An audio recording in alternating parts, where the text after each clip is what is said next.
സുഹൃത്തുക്കളെ, ഇന്ന് നമ്മൾ ചർച്ച ചെയ്യാൻ പോകുന്ന വിഷയം സിനിമ റിവ്യൂവിനെ കുറിച്ച്. അതിപ്പോൾ ഒരു അടുത്തിറങ്ങിയ ഒരു അംഗം അട്ടഹാസം എന്നുള്ള പടത്തെക്കുറിച്ച് വിവാദം ഉണ്ടായിരുന്നു, റിവ്യൂ ചെയ്യുന്ന ആൾക്കാരെ കുറിച്ച്. ഇത് ഇന്നും ഇന്നലെയും തുടങ്ങി വന്നല്ലേ റിവ്യൂ. പ്രിൻ്റ് മീഡിയേൻ്റെ കാലത്ത് റിവ്യൂ ഉണ്ട്. അതായത് സിനിമ ഇറങ്ങിയ ഉടനെ പത്രത്തിലും ഈ സിനിമാ വാരികകളിലും ഈ സിനിമയെക്കുറിച്ച് നിരൂപകർ എഴുതാറുണ്ട്.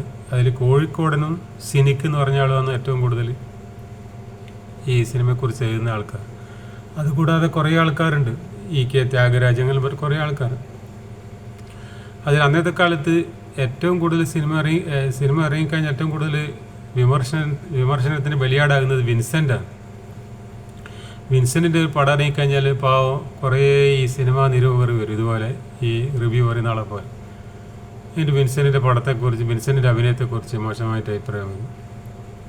അദ്ദേഹത്തിൻ്റെ ഒരു പടം ഇറങ്ങിയാൽ ഇങ്ങനെ, ഉദാഹരണത്തിന് കോളേജ് ബ്യൂട്ടി എന്ന് പറഞ്ഞൊരു പടം ഇറങ്ങിയത്, അപ്പോൾ കളിയാക്കി ഇത് കോളേജ് ബ്യൂട്ടിയോ കോളേജ് ബേട്ടിയോ എന്നെല്ലാം പറഞ്ഞിട്ട്.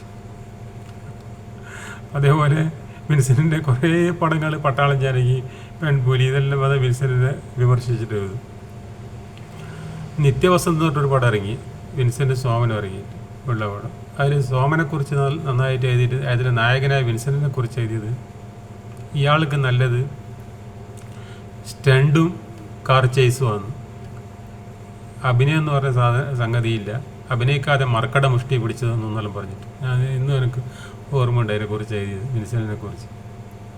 അതുപോലെ ഇന്ന് കുറേ നടന്മാരെ കുറിച്ച് വിമർശകർ പറയുമ്പോൾ ആ പടത്തിൻ്റെ നിർമ്മാതാവ് ചൂടായതിനെ കൊണ്ടൊന്നും കാര്യമില്ല. ഇതെല്ലാം എക്കാലത്തുള്ളതാണ്. അതിനെക്കുറിച്ച് ഞാനൊരു വീഡിയോ ചെയ്തു. ഓക്കെ.